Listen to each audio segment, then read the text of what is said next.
Pessoal, tudo bem com vocês? Eu sou a professora Tatiana Sacati, estou aqui no Café Pedagógico da UCDB e vamos falar um pouquinho de sala de aula invertida, o Flipped Room.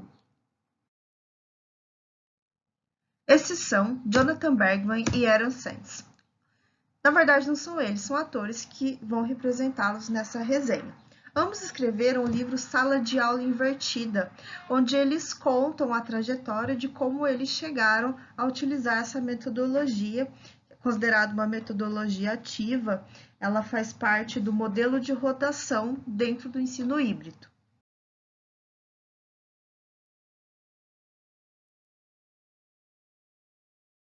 Tudo começou em 2006, quando ambos foram dar aula numa cidadezinha chamada Woodland Park, que fica no Colorado, nos Estados Unidos.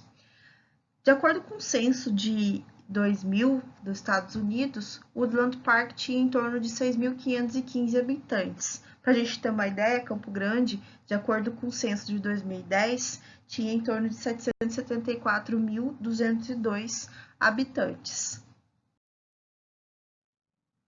Os dois eram todo o departamento de química da escola e eles tinham que lecionar para cerca de 950 alunos. Então, o que eles fizeram? Dividiram o trabalho. O Aaron fazia uma aula e o Jonathan fazia a aula seguinte. O Aaron elaborava o primeiro teste e o Jonathan elaborava o próximo teste.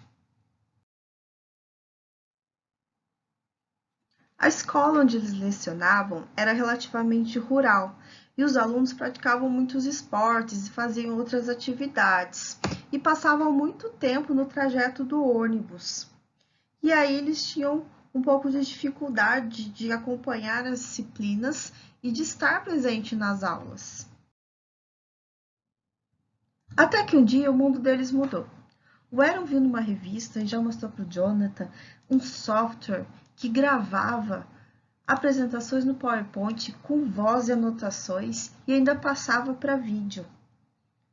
A gente tem que lembrar que nessa época, 2006, 2007, o YouTube ainda estava começando e as aulas online também. Aí eles pensaram, perfeito, vamos gravar nossas aulas utilizando esse software de captura de tela. E aí, quando o aluno vier e perguntar, professora, perdi a aula passada, o que eu faço? O que o senhor deu? A gente fala para ele, entra no meu website, assiste a videoaula que eu postei e depois a gente conversa tirando suas dúvidas. E aí eles seguiram dessa forma, continuaram dando a aula presencial e se algum aluno faltasse, ele podia ter acesso a essa aula gravada. Mas aí o que eles perceberam? Que muitos alunos que, além de assistir a aula presencial, depois iam lá e assistiam os vídeos também. Dessa forma, eles resolveram o problema daquele aluno que falta e fica sem a matéria que foi dada. E aí eles tinham que retomar e revisar essa matéria com aquele aluno. Mas ainda tinha outra coisa que frustrava eles, e acredito que muitos outros professores, que é a incapacidade do aluno de traduzir o conteúdo que a gente dá em sala de aula em um conhecimento útil, que fica bem visível quando a gente passa uma atividade, uma tarefa, uma lista de exercícios. Aí o Aaron, pensando, ele fez uma observação. O momento em que os alunos realmente precisam da minha presença física é quando eles empacam e carecem de ajuda individual. Não necessitam de mim pessoalmente ao lado deles, tagarelando um monte de coisas e informações, pois eles podem receber o conteúdo sozinhos. Foi aí que o Aaron teve uma grande ideia. E se a gente gravasse todas as aulas, e se os alunos assistissem ao vídeo como dever de casa, e usássemos então todo o tempo de sala de aula para ajudá-los com os conceitos que eles não compreenderam. E assim nasceu a sala de aula invertida. Mas ainda não acabou. Eles ficaram famosos, os links começaram a ser disponibilizados, eles começaram a dar palestras, apareceram em canais de TV para dar entrevistas, falavam também de como a inversão ajudava na personificação do ensino, mesmo que para uma turma grande. Mas aí um dia o mundo deles caiu. E uma conversa com os alunos que tinham participado do primeiro ano que eles aplicaram essa metodologia de inversão, sobre um projeto de fim de ano que eles pedem para avaliar uma substância.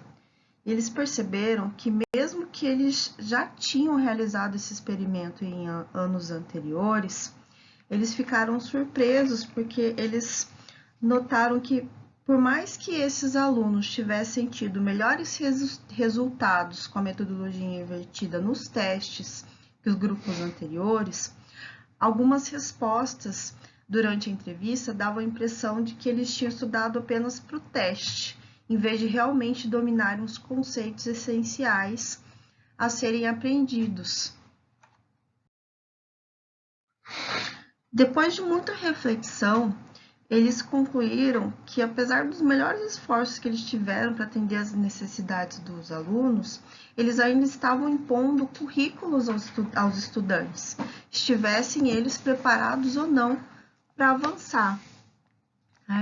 E aí eles começaram a pensar que eles poderiam adotar uma sala de aula invertida que contivesse elementos de um ambiente propício à aprendizagem para o domínio, ou seja, a conquista de uma série de objetivos, cada um respeitando o seu próprio ritmo, né? E aí eles falaram assim que ao que eles estavam aplicando parecia ser um modelo de sala invertida tradicional, né? Onde todos os alunos assistem o mesmo vídeo na mesma noite, durante a aula todos completam a mesma atividade, fazem as mesmas experiências no laboratório. E aí o que levou eles ao que eles chamam de sala de aula invertida de aprendizagem para o domínio, tá? Aprendizagem para o domínio, eles se basearam em Bloom, né? Bloom fala que a maioria dos estudantes ele pode aprender qualquer coisa, desde que no seu tempo e com o auxílio certo. E agora eu vou citar algumas coisas que eles relataram que foram boas com a aula invertida de aprendizagem para o domínio. Pela primeira vez, eles conseguiram resolver todas as atividades programadas no plano de ensino, conseguiram a personalização da educação, então cada aluno ia no seu próprio ritmo e eles iam auxiliando. Então, para estudantes ocupados também permitiu-se a flexibilidade, aquele estudante que tinha que faltar muito, chegava muito atrasado. E aí, dessa forma, eles assumiram o papel de orientadores. A ordem agora era amparar e não só transmitir informações. E aí, eles tinham mais tempo para interagir e auxiliar quem tinha mais dificuldades, e o ônus da aprendizagem muda de mãos, ela passa para o aluno. Logicamente, com o aluno ele tem que assumir essa responsabilidade, né? E cabia a eles, né, a nós, fazer com que o aluno entenda isso. Para finalizar, esses são os verdadeiros Aaron Sanz e Jonathan Bergman. E a gente continua a discussão no Café Pedagógico. Vamos lá?